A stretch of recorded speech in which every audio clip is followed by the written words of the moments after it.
300 பெண்களை நாசமாக்கி 3000 ஆபாச வீடியோக்களை எடுத்து வைத்திருந்தது குறித்ததான வழக்கு பதிவு.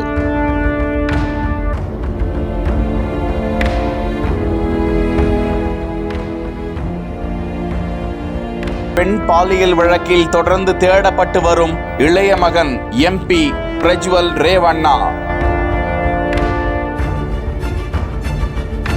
யாராயிருந்தாலும் விடமாட்டோம் என விசாரணையை நெருக்கும் CID அதிகாரிகள். கர்நாடக மாநிலம் ஹாசன் தொகுதியின் பாஜக தலைமையிலான தேசிய ஜனநாயக கூட்டணியில் JDS கட்சி வேட்பாளராக போட்டியிட்டிருப்பவர் பிரஜ்வல் ரேவண்ணா. இவர் முன்னாள் பிரதமர் தேவேகவுடாவின் பேரன். இவருக்கு எதிராக 300 பெண்களை நாசமாக்கி 3000 ஆபாச வீடியோக்கள் எடுக்கப்பட்டு வைத்திருந்ததாக அவற்றின் பென் டிரைவுகள் மூலமாக இது குறித்த தகவல் வலைதளத்தில் பரவ கர்நாடக முதல்வர் சித்தராமையா விசாரணைக்கு உத்தரவிட்டிருக்கிறார். விசாரணை அதிகாரிகள் இது தொடர்பாக பிரஜ்வல் ரேவண்ணா பல பெண்களுடன் இருப்பது போன்ற 3000 ஆபாச வீடியோக்களை கைப்பற்றி வைத்திருப்பதாக அதிர்ச்சி தகவல் வெளியாகி இருக்கிறது.